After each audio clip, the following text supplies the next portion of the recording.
Wala po. Ako na lang po. Okay. Yung Tagalog kasi nung ano is kapusungan is baka hindi niyo maunawaan. Panlalait yan, panlalait. Sa English maliwanag po. Blasphemy. Dito sa ER kasi merong English na campus.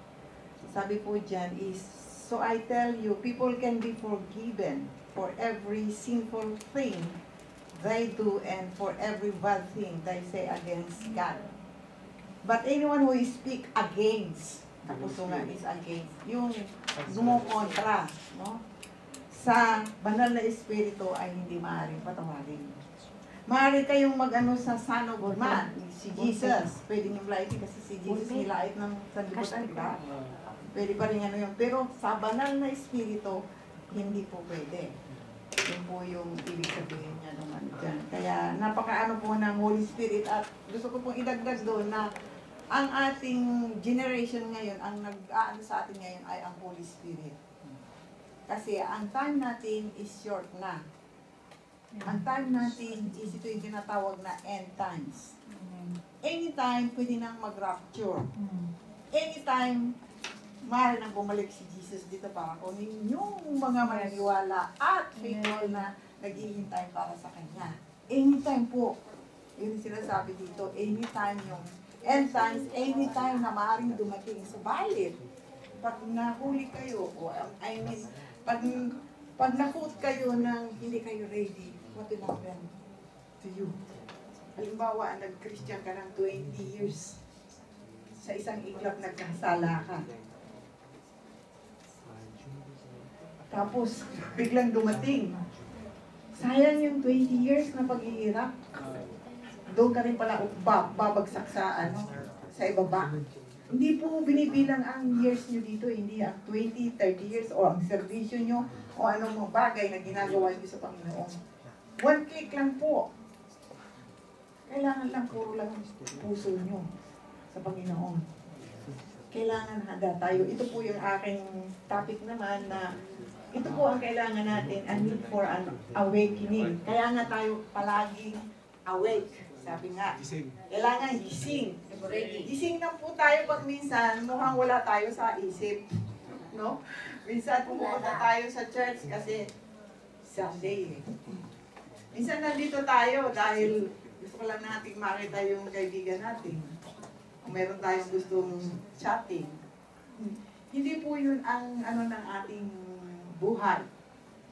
Kailangan nandito po tayo sa church para mag-banding, magkaisa, magkilalanan, at magpa-deliver tayo sa lahat ng bagay na hindi maganda sa ating puso kasi hindi nyo pa kayanin mag-isa po yan. No? Kaya kailangan po natin ang awakening, yung palaging buhay ang ating espiritu, no? Pag hindi po buhay yung ating espiritu, ibig sabihin niya, patay. Okay. So, ito po yung verse natin. Hallelujah. Pakiano mo nga po pastor muna. Basahin po natin ang ating verse na pag-aaralan sa hapon na ito. Sabi po sa verse 13, Ephesians 5:13-16, yan po.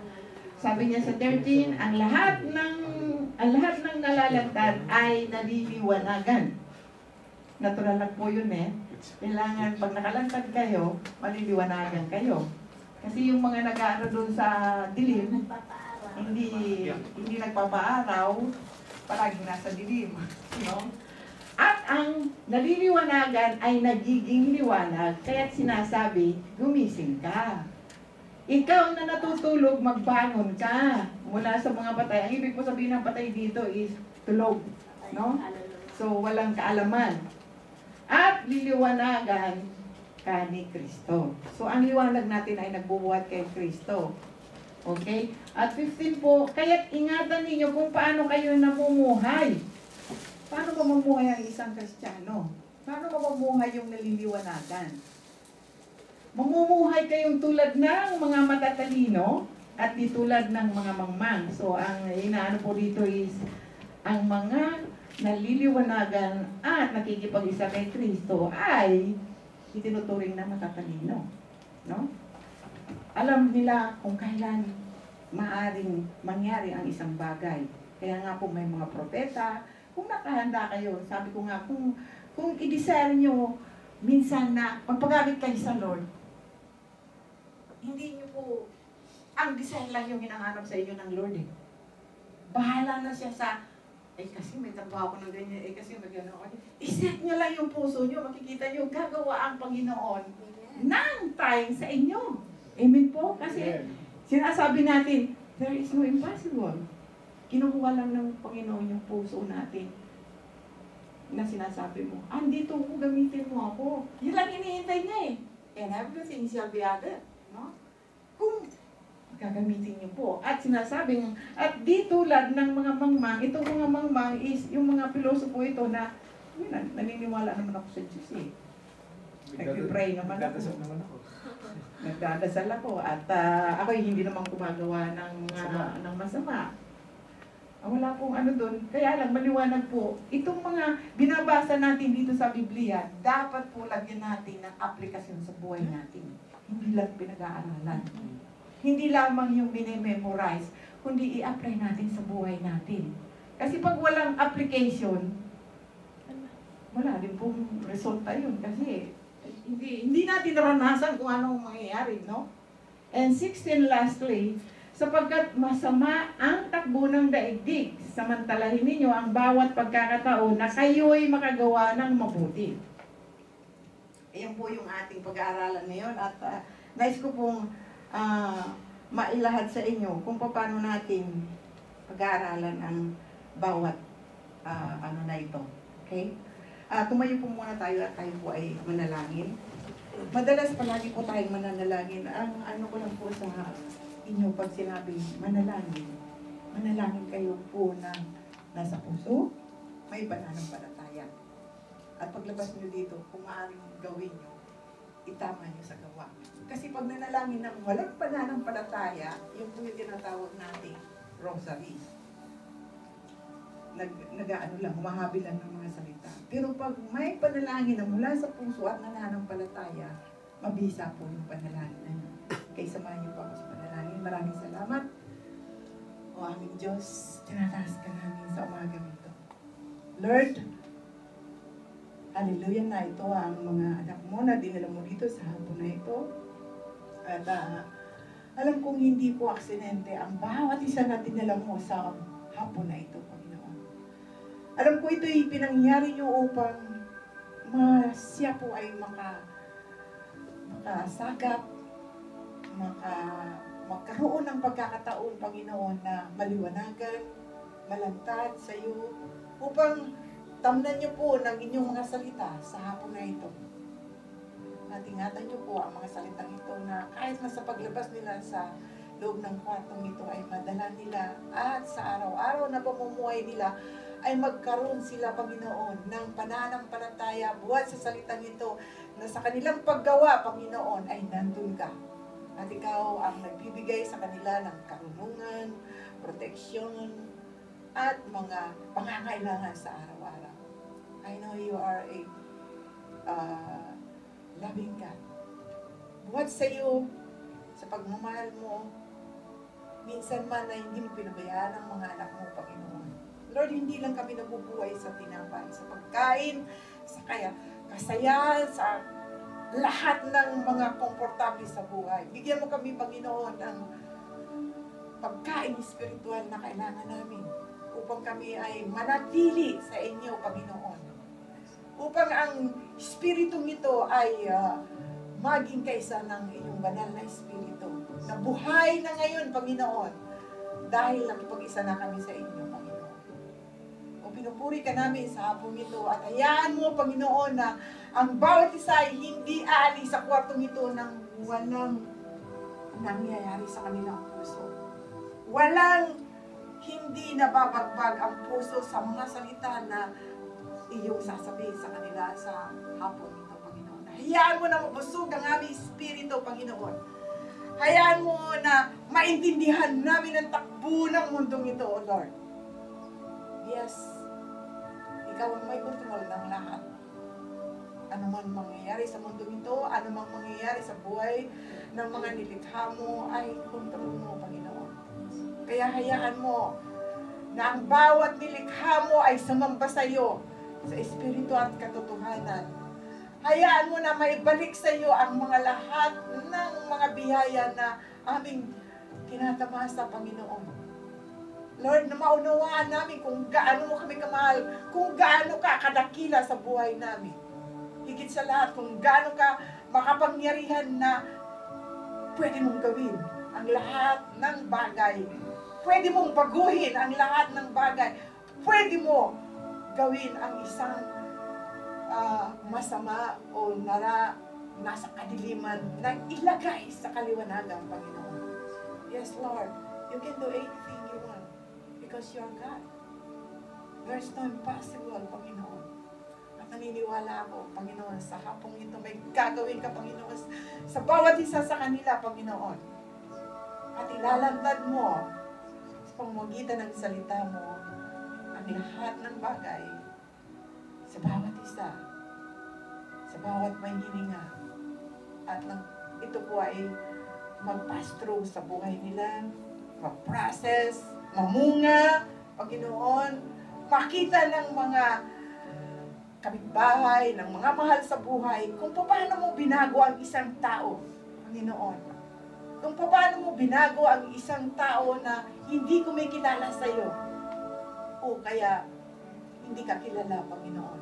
Kaya hayaan mo na sa hapong ito, sa salita mo, ay tinataas ka namin at hayaan mo na ikaw ang manguna o Banal na Espiritu sa bawat isa. Bigyan mo sila ng malakas na pandinig mula sa iyo, Panginoon, at hayaan mo, tamnan mo sila na mamunga ang mga salitang ito. Ito po ang aming dalangin, nagkakaisang dalangin, sa pangalan ng iyong anak na si Jesus. Lahat po ay magsabi ng Amen. Amen. Okay. Amen.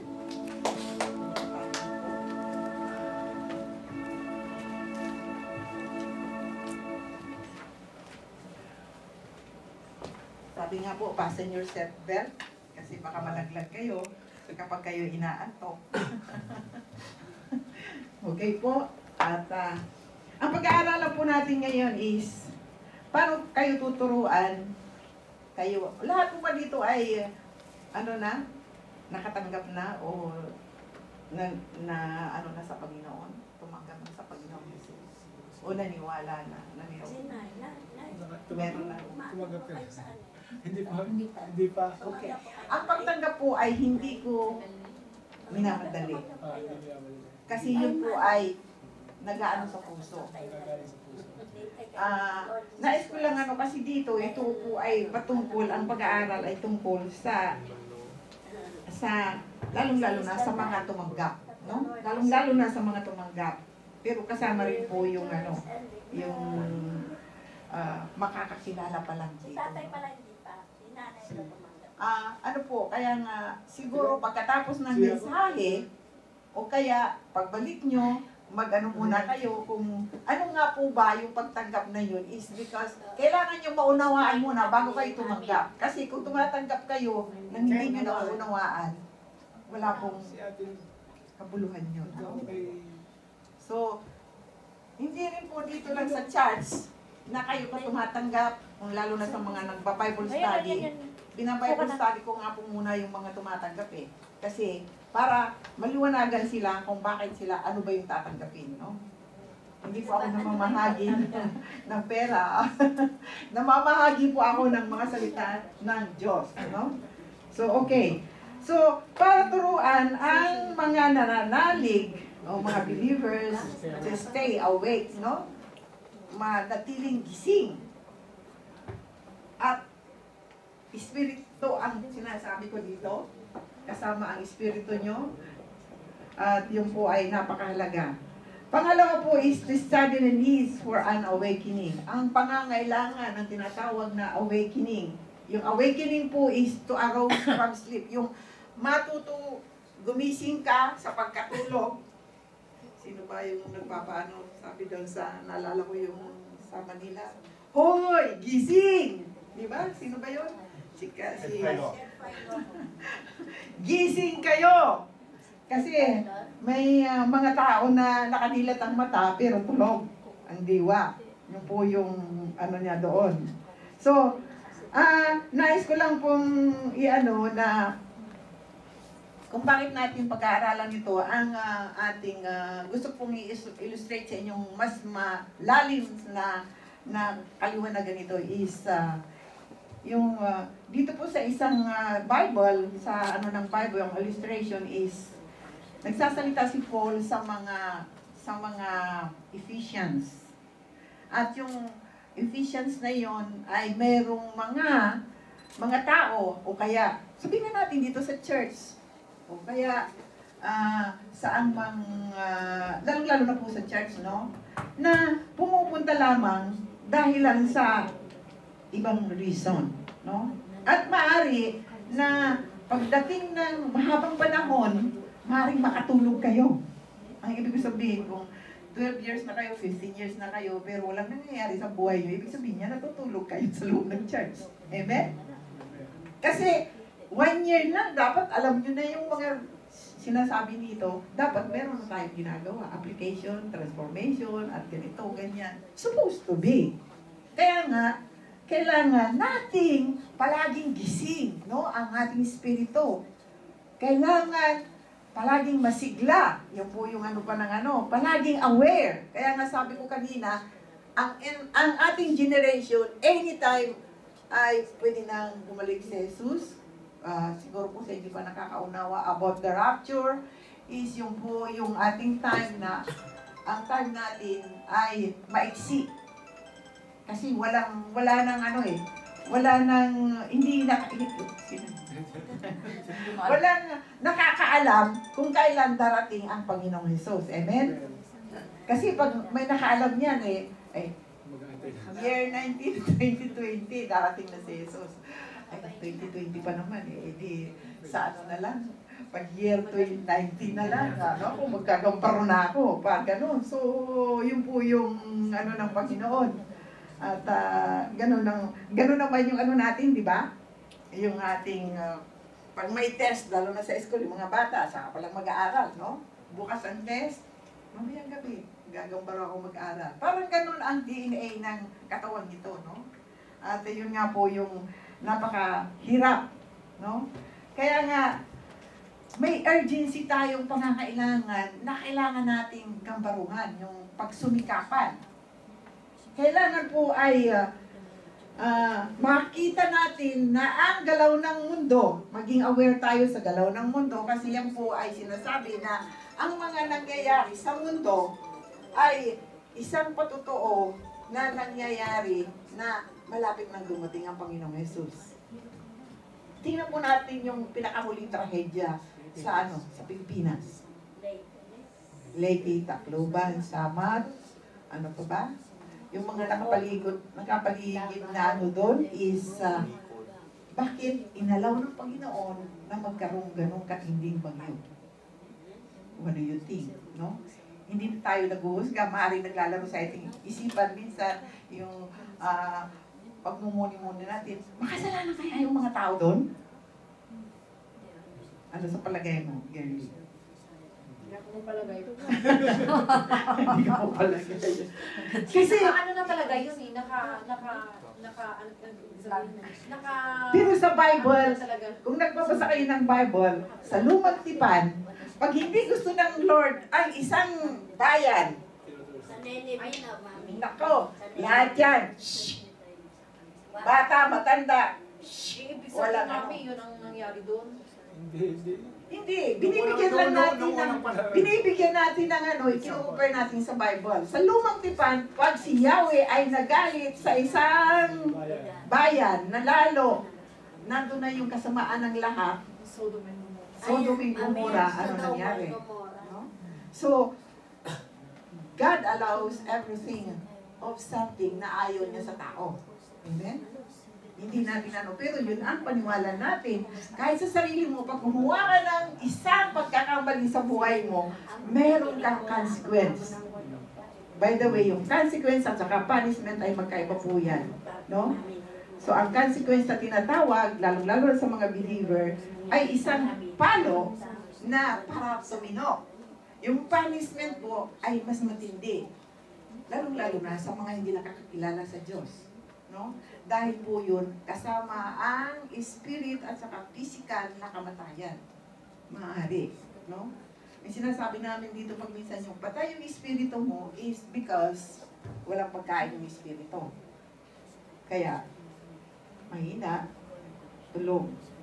Pero pag pinakain mo ang salita ng Diyos na siya yung kailangan ng salita para sa pagkain ng inyong espiritu, biglang yan ay mag-a-arose. And something will happen to you. Yung po yung inaano natin.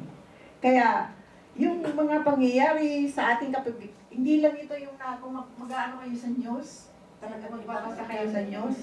Australia, 8 months na hindi umuulan. Yung inano mo. Nakita ko sa iyo yun. Yung sunog sa forest na akala mo ano lightning Tornado. na Pero gumaganon lang yung ano because of the dryness of the land. Bakit po hindi pinadala ng ulan? Bakit dito ang daming ulan? Bakit doon? Bagyo. Lumulubog na yung ano. Bakit dyan hindi? So, mapag-iisip nila kung bakit, di ba? Maaaring nagkagalaw na sa inyong isipan. Bakit inaalaw ni Lord? Kasi ang sabi sa Biblia, God controls everything. Saka yung 7 heads na ano, yung... Ang tawag dito, nakita ko rin sa Facebook. 7 minutes. Sigaw yata? Yung 7. So, marami na pong lalabas na mga bagay na parang hindi nyo pa nakita sa buhay nyo. Number 1, unang-una yung tsunami. Warning na po yun. First time na magkaroon ng tsunami, hindi sa Japan, before pa, doon sa pabanda yun. Yung unang tsunami, hindi Japan. Hindi, Sa Indo. Asia rin yun. Ano yata yun eh. Sa Indo. Na hindi nila alam ang tsunami, kaya ang ginawa nila, tumakbo sila dun sa, bakit nawala ng tubig? Halos kalahati ng dagat. Eh di siyempre, usyusiro ang mga tao. Takbo sila lahat. Maya-maya, biglang umano yung tubig, mabilis na. Kaya maraming namatay. Kaya huwag kayong maging usyusera. Yung palang araw. Yun no. Kaya, kailangan alert. Sabi nga, act wisely, gumawa tayo ng may karunungan, maging aware tayo sa lahat ng mga nangyayari sa inyong mga kapatiran. Yung po ay talagang kailangan natin. Kasi pag tutulog-tulog tayo, ay! Bahala na pala. Lumindol na. Tapos na yung lindol. Lumindol na, tulog pa rin. Pero kung tayo ay buhay ang espiritu, alam nyo, kaunting ug-ug lang ng lindol, nararamdaman nyo. Because God will guide you. No? Kahit na nga po sasabihin ko sa inyo, maaaring hindi nyo pa yan nararanasan. Sometimes, God delay your time. No? At nakasakay ka dun sa bus, hindi ka umabot dun sa bus, nakasakay ka dun sa na-late ka. Pero nakita mo yung bus na dapat sasakyan mo ay na-aksidente. May mga pangyayaring ganun. Because God ay nagbibigay ng proteksyon sa mga taong nagdidepende sa kanya. Ikaw bilang isang ina, pwede mo bang anuhin ang anak mo? Pabayaan sa ganyan? Yan po yung karakter ng ating Panginoon. Mapagmahal, mapagbigay. Kaya nga sabi nga ni Pastor kanina, kailangan nga lamang angkinin natin. No? Yung gusto natin, ibibigay ang lahat kapag tayo po ay inaangkin natin.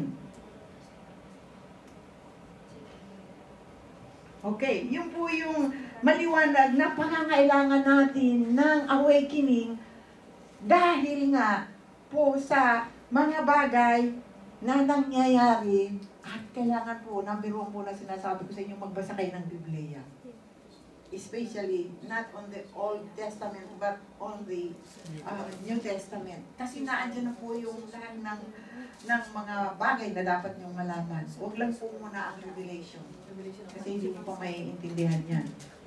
Ang Revelation ay Kasi po yun ay future na tinatawag. Hindi pa nangyari. Pero yung lumang tipan, nangyari na po yan. Kwento ng bayan ng Diyos yan. Kaya lahat doon nangyari, kaya naisulat. At hanggang dito sa pagkabuhay ni Jesus at pagkamatay, nangyari na rin po yan. So, ang kaunti na lang na natin is itong Revelation, which is the rapture. At yun na lang po ang hinihintay. Tapos na yung, the end na yung ng kwento ng Biblia. Wala na pong kadugtong. Kasi nasa langit na kayo. Kung tayo ay pupunta sa langit, that's your decision. Sabi nga, it's your choice. Pwede kayong mag-choice ng dalawang choice lang eh. Sa ibababa ako, Lord, o doon ako sa langit. Alam niyo naman po rin yung condition ng langit at saka ng ilalim. No? Mainit at doon ay maganda. Paraiso. Bakit mas marami pang gusto sa mainit? Because you are still here. Pero tandaan niyo po, kaya tayo nilagay dito sa daigdig. This is your testing ground. Ito po yung ating pagsubok. Kung kayo ay pupunta sa baba o doon sa taas. Kayo po ang may choice ng buhay nyo. Kung gusto nyo gumawa ng mabuti at magkaroon kayo ng magandang tirahan sa langit, gumawa kayo ng sinasabi ng Bible. Kung ayaw nyo naman gumawa dahil mukhang mahirap yan eh. Hindi ko mapaglalabanan ng ganito. Ang ganito ay tatanggalin mo itong sa akin para yung asawa ko. Pag tinanggal mo yung alak sa akin, hindi na ako mabubuhay. Sabi ko, bakit ako naman, hindi naman umiinom? Ay, ikaw, iba ka. Ganong mga reason, no? Madali lang sa atin kasi ayaw nating tanggalin, no? Yung ayaw nyo tanggalin sa buhay nyo, madali lang po kasi gusto nyo yun. Kaya nga, choice nyo po yun. Dun sa mga binabible ko, sabi ko, kung gusto nyo gumawa, gusto nyo mag-Bible, tinuturuan ko kayo ng gagawin nyo. Kung gusto nyo sundin, okay. Kung ayaw nyo sundin, okay pa rin. Kasi, kayo po ang nasusunod sa buhay nyo. Hindi po ako. Hindi kayo, baka sasabihin nyo, kaya kayo nagpapabible, makakarating kayo sa langit. Hindi po.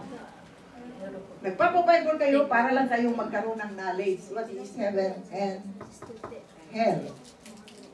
Ang choice niya is kayo pa rin. Wala po akong doon. Hindi po kayo maaaring kumapit sa saya ko. Sasabihin nyo, pastora naman yan. Hindi nyo rin alam po, baka itong pastora nito ay nasa baba. No?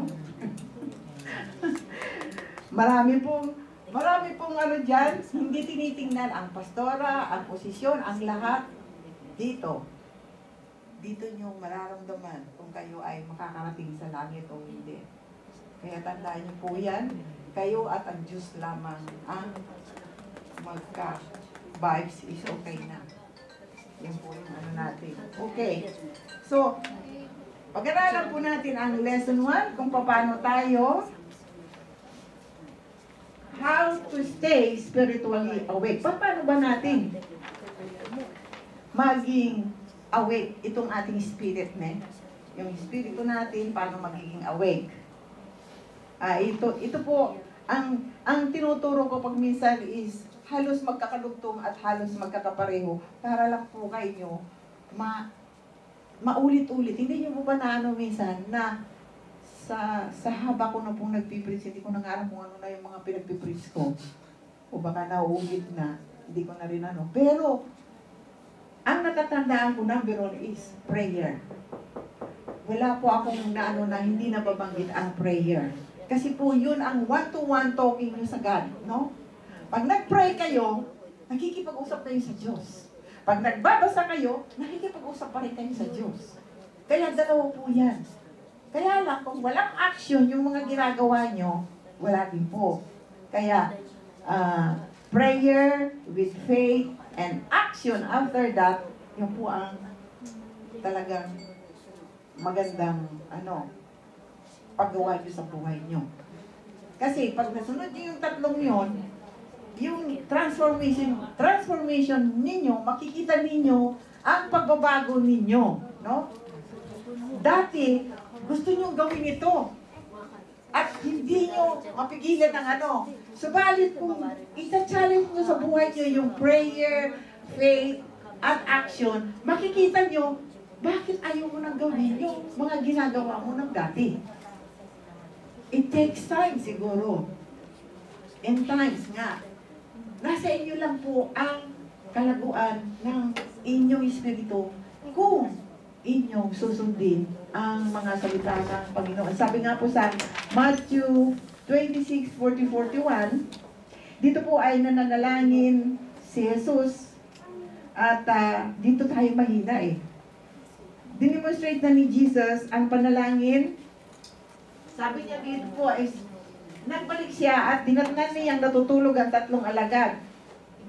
Alagad na yan, natutulog pa, no? Sinabi niya kay Pedro, talaga bang hindi kayo makakapagpuyat na kasama ko kahit 1 oras man lang? Imagine, no? 1 oras man lang. Naku, mga hindi ako pwede, 10 minutes lang ako, wala na akong masabi kay Lord, eh. Diba? So nga naalala ko, no? Ako pag nag-pray ako, mami, 1 sentence lang kasi naniniwala na ako doon. Okay na yun.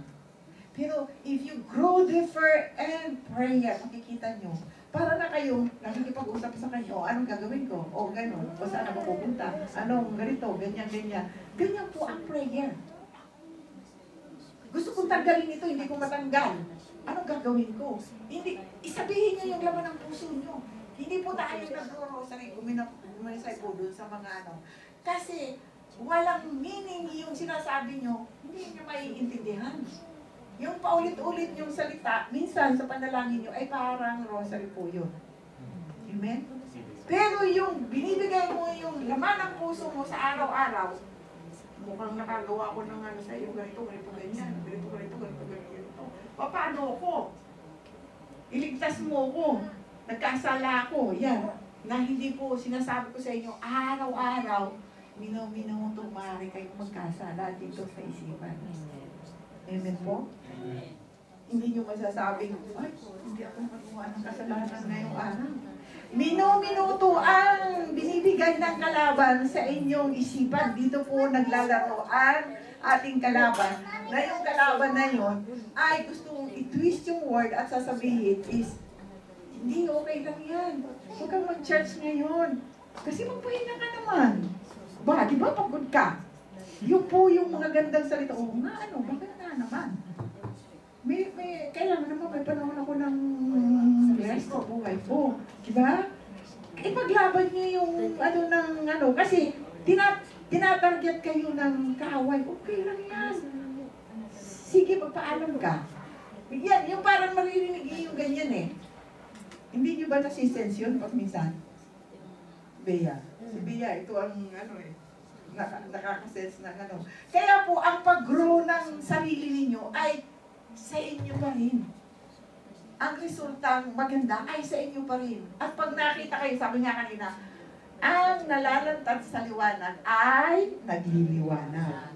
Pag tumahan kayo dyan, nagliliwanag ka, anong gagawin? Doon sa mga, ay sino yun? Meron akong isang pastorang sa Amerika po yun, si Catherine, nakalimutan ko yung ano. Siya po ang spiritual mother ni Benny Hinn. Kilala niyo si Benny Hinn? Amen. Amen. Kilala. Si Benny Hinn, pag lumampas lang yan dyan, ganyan ka, tumba ka na. Hindi ko alam. No, ano?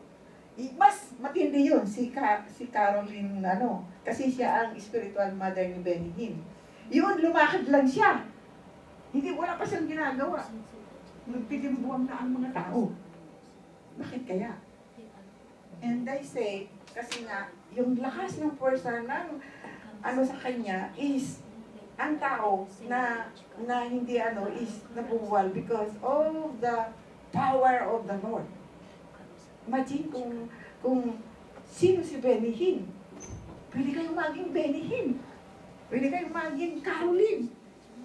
Nasa inyo lang po yun kung gagamitin kayo ng Diyos. At nasa inyo pa rin ang desisyon. Hindi naman kasi hindi kayo ang magdi-decide niyan eh. Hindi kayo ang magdi-decide na ganito ang mangyari sa iyo. Ang Lord ang magdi-decide. No? Kung makikita nyo ngayon si Benny Hinn, may hampas na ngayon. Yung ano na to, hindi na yung kamay eh. Hindi na. Yung itong coat na. Uskot na! Tungkol lahat yung ano dyan. Ewan ko ha, hindi ko po ano yun. Kaya lang, ako'y hindi naman tayo ano ng ganyan. Pero, naniniwala ako na ang bawat isang tao na nilalang niya ay bibigyan niya ng kapangyarihan para makita ang kapangyarihan ng Diyos, hindi yung tao para mag-glorify ang Diyos. Kasi pag gumagawa ng ganyan, magagawa ba yun ng isang tao? Hindi kayang gawin ng isang tao ang mga bagay na yun. Okay, tungo po tayo sa sa pangalawa. Kasi mahaba po ang be careful how you live. Tandaan nyo, kailangan ang pamumuhay natin ay maingat, no? Not as fools, but those who are wise. Sabi ko sa Corinthians 5, Ephesians 5:13, yung binasa natin kanina. 5:13, di ba? Hindi, yung 13. Ang lahat ng nalalantad ay naliliwanagan. So kailangan careful tayo na makita sa buhay natin yung liwanag. Kasi pag walang liwanag, 10 years ka na, 20 years ka na, 50 years ka na, tanda mo na sa iglesia. Wala ka pang nagagawa. Hindi mo pa nga memory yung John 3:16. Paano yun? John 3:16. John 3. Yung pula. Nakamemo. Okay. Number 3 po. Be doer of good in every opportunity. Doer, ano ibig sabihin? Kayo po ay kailangan gumagawa dun sa natututuhan nyo. Yun nga po, yung naririnig nyo. At yung po ay 16. Balik ulit tayo. Pastor, 16. Sabi niya po din sa 16, sapagkat masama ang takbo ng daigdig, samantalahin ninyo ang bawat pagkakataon na kayo'y makakagawa ng mabuti. Be sure na nakakagawa kayo ng mabuti na makikita sa inyo bilang isang Kristiyano, bilang isang nananalig sa Diyos. No? Kasi pag nakagawa kayo ng ganyan, hindi nyo ba na pag minsan, ay sabi ay, sino yun? Hindi pa nga natin kilala. Ay, ang ano niya, ang bait niya, ang ano niya, at saka ganito man niya siya. Siguro Christian ka, Di ba? Pero nag-aanong ganyan, Christian ka, Hindi mo pa sinasabi kung sino ka.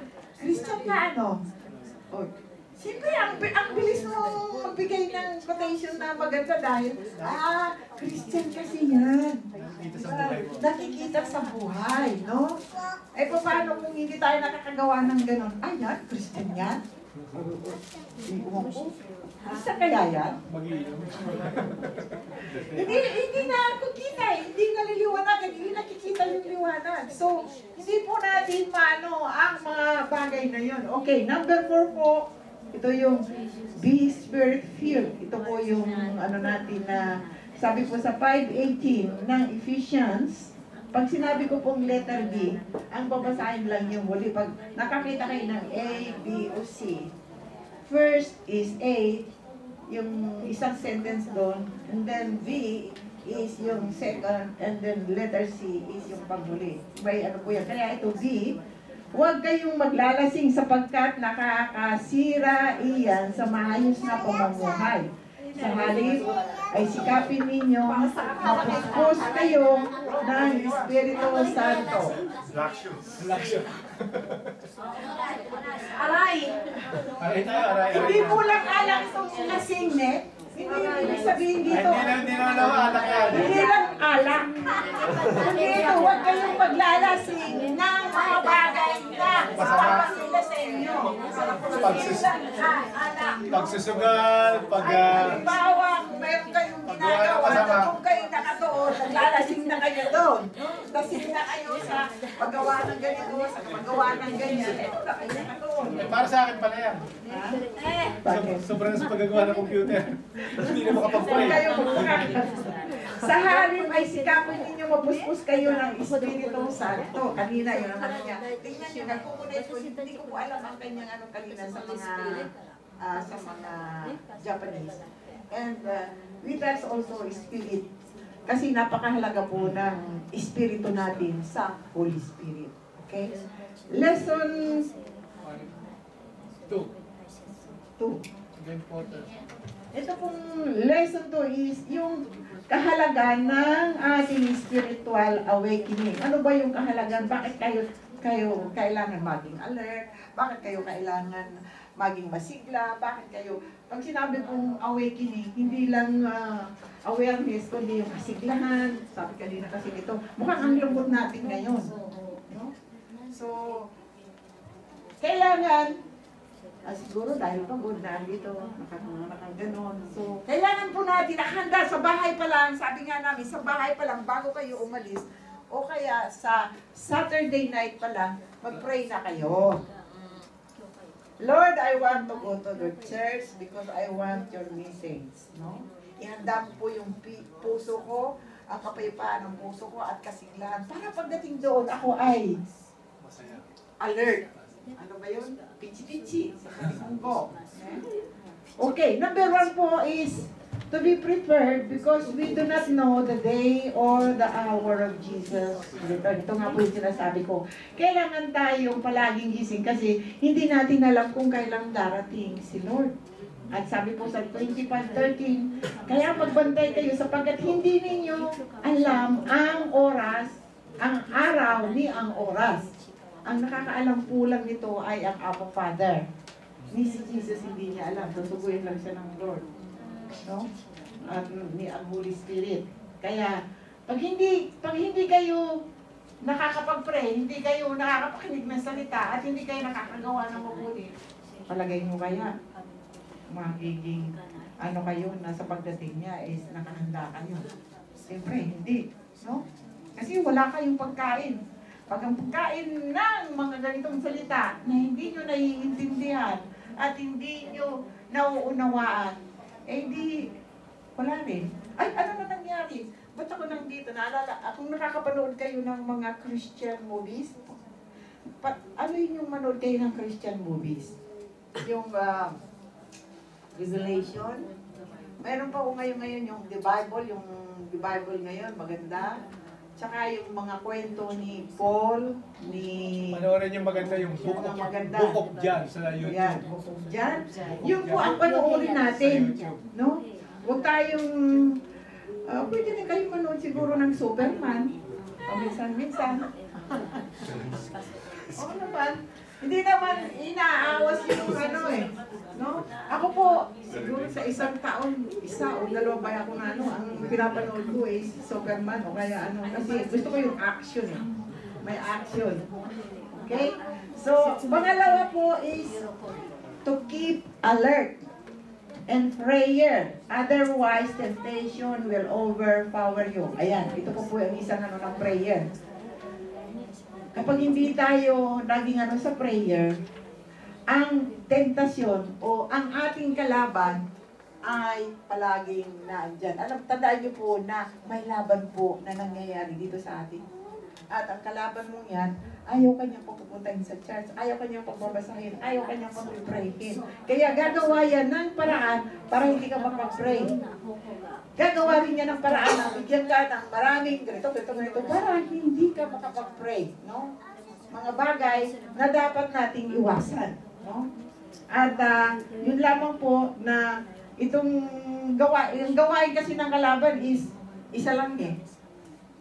Bigyan kayo ng ano ba yun? Pigilan yung trabaho ng Panginoon. Bigyan kayo na ano ba yun sa Tagalog? Manunukso. Tutuksuhin kayo. Yung ititempt kayo palagi. Hindi kayo papabayaan yan. Kung may angel kayo, yan. Kaya nga sabi ko sa inyo, may angel at saka may palagi hindi nyo ba naalala na pag kayo nagsasalita ng, ay, tapos dito sa kabila, ay hindi maganda yan. Kasi nagbabattle na yung mind nyo kung gagawin nyo o hindi, no? Ay, kasi kailangan ko yun eh. Ay, hindi. Huwag mong gagawin niya kasi hindi maganda yan. Yung po, nagtatalo na yun. Kaya kung matatalo, alam nyo kasi yung masama at mabuti. Amen? Amen. kung na-tempt kayong gumawa ng masama because of something na kailangan nyo, problema nyo yung kay Lord. No? Yun yung sinasabi ko, na sa isang iglap, 20 years ka, nakagawa ka ng isang ay, luminasay. Okay. Number 3 po is, to keep from being deceived. Because Jesus told us, don't let anyone mislead you. Kailangan po tayo, huwag tayong padaya, no? Saan po tayo maaaring dayain? Sabi po dito sa Mateo 24:4-5, sumagot si Jesus, mag-ingat kayo na huwag kayong maligaw ninuman, sapagkat maraming paririto sa aking pangalan at magsasabi, ako ang Mesiyas, at marami silang maliligaw. Nangyayari na po yan. Sikula to. Marami na po, kasi yan po ay nakasulat na sa Biblia. Maraming paparito sa aking pangalan at kayo ay maliligaw. Subalit kung nasa inyo ang Holy Spirit at kayo ay nagbabasa ng Bible at kayo ay nananalig sa Panginoon. Kahit na sa pagbabasa na hindi nyo maintindihan, sabi ko sa isang is, sabi niya, Mami, ako pa uuwi. Ito, hindi ko po ito makalimutan eh. Okay. Marami akong problema, ganito ganyan, pero hindi siya masyadong attentive sa pagpupunta ng church kasi busy siya sa trabaho. Problema niya, sangkatutak, hindi maanohan yung buhay niya. Nagda-drugs pa yata siya noon. At ewan ko, basta ganun lang yung niya. And then, sabi niya, tulungan mo lang ko, sige, pag-pray kita, yan lang ang magagawa ko sa'yo. Uuwi siya sa Pilipinas at meron siyang gagawin. Ang sabi ko sa kanya, mag-pray ka, at magbasa ka. Ano po basahin mo? Hindi ko nga maintindihan yan eh. Sabi ko, kahit na hindi mo maintindihan yan, basahin mo lang, basahin mo. Araw-araw magbasa ka, kahit na hindi mo maintindihan, kasi darating yung maiintindihan mo yan. Di ba? Kasi ang Holy Spirit ang nagtuturo sa inyo. Kung matyaga kayo, ulit-ulitin nyo, Spirit, ano ba ibig sabihin nito? Ano ba ganun-ganyan? Siya mismo magtuturo sa inyo. And then yung taong yun, after 5 years, 6 years, from down. Ngayon, meron pa siyang bagong bahay. From rags to riches, ang tawag. Sabi niya, hindi ako makapaniwala. Naglumapit ako sa'yo, ganito ako. Ngayon, tingnan mo ako. Sabi ko, huwag mo ipagmalaki yan. Kailangan patuloy ka rin sa Panginoon. Kasi minsan, pag nandun na tayo, wala na. No? Wala na yung because of the comfort, luxury na ating ginagamit. Tandaan nyo, mag-ingat kayo na huwag kayong maliligaw ni naman. Kasi alam nyo yung Biblia, maliligaw lang kayo pag hindi nyo alam ang Biblia. No? Kasi, ang mga occult ang tinatawag o yung mga nagsasalita ng against is magsasalita, ito-twist lang nila yung Biblia. No? Pero ikaw, na alam mo yung Biblia, pwede ka mag-twist. Ay, hindi ganyan ang pag-aralan ko. Hindi ba ganito yan? O siya, tuturuan mo ngayon. Diba? So, kailangan po natin na mag-ingat po doon sa mga tao na magbabible. Dahil nga po, kailangan lang, kaya nga pag nagbabible tayo, palaging may words, God, hindi po lamang. At paliwanag lamang sa inyo ang lahat ng bagay. Pero alam niyo po minsan, pag wala na kayong time at masigasig lang kayong magbasa. Masigasig lang magbasa. Maniwala kayo na nasa inyo ang Holy Spirit. Kasi kung yun talaga ang wala akong time. Magbasa ka. Kahit hindi mo maintindihan, basahin mo yan ang basahin. One day, you will know that. Kasi, nandun yung Espiritu mo sa pagtsatsaga. Isa yung sa bunga ng Espiritu. Okay. Lesson. Number 4. Number 4 pa. Meron pa. Meron pa. We will receive God's approval. Psalm 1:1-3. Hindi ito anak. Lesson 3 na. The result of the experience. The result of it. Tapos na tayo dito. Ay, hindi pa. Lesson 3 yan. The result. Ano naman po ang bunga ng itong awakening na ito, yung pagiging alert na, yung pagiging masigla. Pero po siyang bunga. The result of being spiritually awake. Ito po yung resulta. Christ will enlighten you. Nasa text rin natin ito, no? 14. ang naliliwanagan ay nagiging liwanag, kaya sinasabi gumising ka, ikaw na natutulog, magbangon ka mula sa mga patay at liliwanagin ka ni Kristo. Ay hindi ito. Pag-ulit niya. Yan. Hindi. Hindi siya tama po. Christ will enlighten you, no? Paliliwanagin ka ng Panginoon sa iyong lahat ng ginagawa. Magkakaroon ng kaliwanagan, ang lahat ng bagay. Hindi kayo nababalisa, hindi kayo nakukonfuse, hindi kayo nalilito, hindi kayo nangihina, kundi higit na malakas. Kasi mas malakas ang kapangyarihan ng Diyos. Hindi nyo lang alam kung paano kayo pinalalakas ng Panginoon. Pero dito nga ako, dito kay Abi TV, ito sa kanyang asawa, kasi matagal ko na itong magkasama sa church. 15 years na ako pa ito sa akin eh. Kailanman hindi siya nagbago. Amen. Nanatili siya. Amen. Kaya, Hallelujah. kaya sabi ko, Christ is in her. Hindi siya pabalik-baliktad. Kahit na ano pa ang mangyari, nandun siya sa kanyang ministry as kaya nga sabi ko, pag kumakanta siya, sabi ko may power di ba yung pag kumakanta siya, mayroon siyang na talagang deep inside sa puso natin, yung pag-awit natin, yung pag-pray natin, makikita sa ninyo. So, hindi naman siya nagsimula ng ganyan. Nakita ko siya nung una pa, hindi siya gano'n. Ngayon, hindi sa pagtataas sa kanya, until now, ilang taong ka nang may 20 ka na, no? Kami din naman. Sa 1995. kasi 15 years na ako. 20. 20. So, 20 po. Ngayon, dinadala ka na sa isang minister, no? Isang iglesia na itong mo. Kaya nga sabi ko, dumating ang panahon, hindi ka pa ganun, paatras.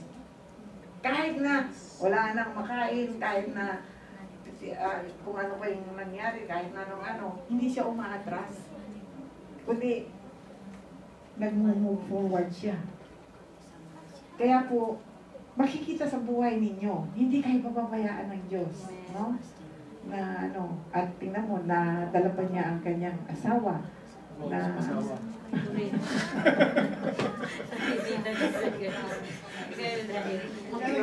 Gwapong asawa. kaya nga sabi ko, hindi ko narinig yung gwapo. Kaya po, yan po, naliwanagan kasi, nakita ko yung puso niya na hindi lang yung asawa niya, kundi yung yung kapatid niya, yung bayaw niya, yung niya, nanay niya, yung lahat. Lahat po. Maraming naaakit. Hindi siya tumitigil. Kaya nga po, sana ganun ang ugali natin. No? Huwag naman ikalalaki ng puso ng aking kapatid. Okay. So, enlighten you. Palagi tayong magliliwanag, no? Sa ating buhay. Palagi tayong magtatagumpay. Kanina sabi niya, because you wear the victor's crown. May crown tayo ng pagkakilala kay Christ. Kaya, panatilihin natin yun po, na tayo po ay binili na ng Diyos sa sariling dugo. No? Sa sariling, hindi tayo binili ng 5, 10, o 1,000. Sa sariling dugo. Kaya, yun po ang hindi pa kayo nababagpag pag na ang cross. Ang cross. Ang cross na ito, ang gitna niyan ay sacrifice and love. No?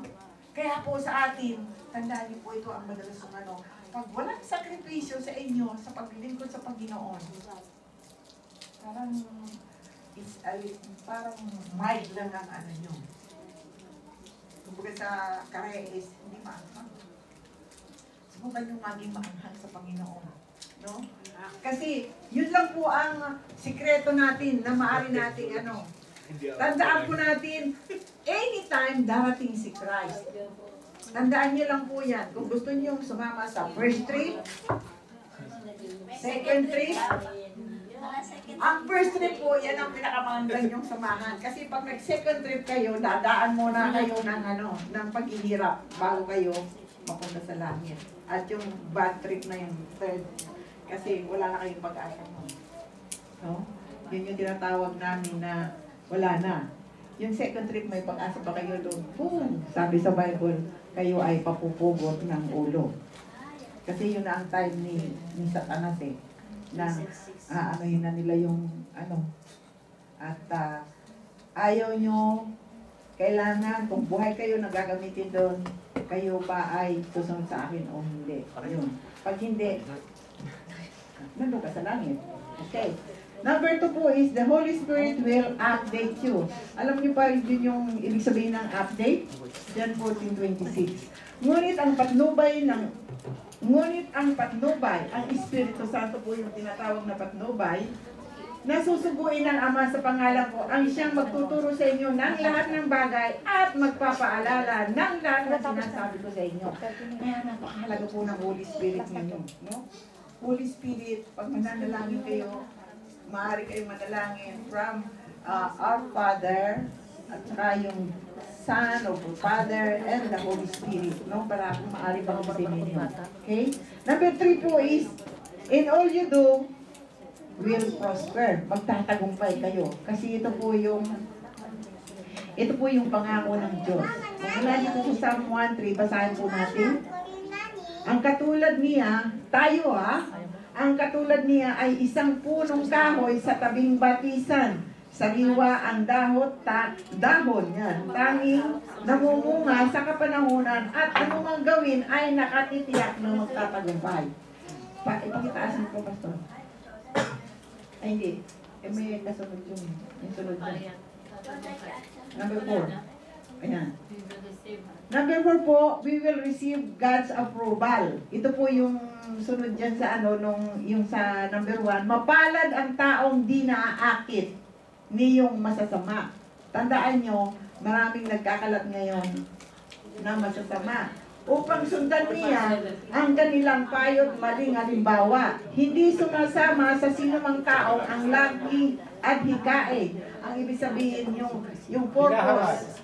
Yung purpose, ang palaging hangad niya, pagtawanan lamang at hamak-hamakin ang Diyos na dakila. No? Ay, naku pare. Ano yan? Sayang ang oras mo dyan. Sumama ka dito sa amin.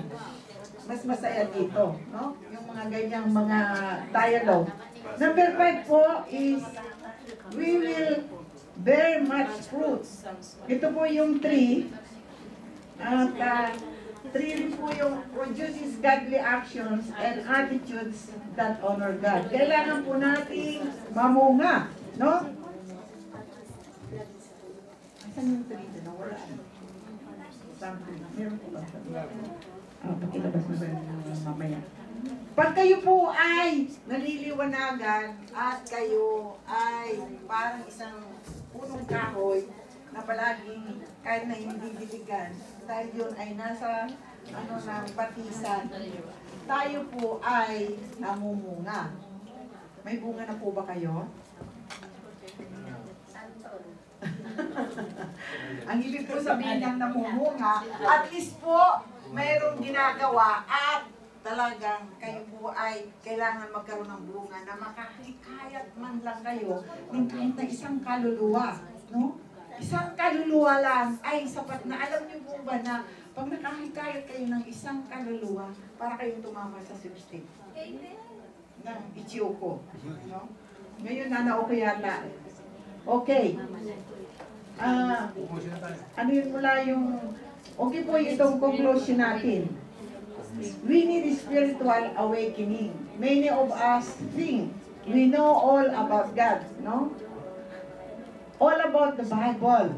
All about living a wholesome Christian life. Parang tayo na ito. And we tell ourselves, everything is just fine. But in actuality, many of us still in deep sleep.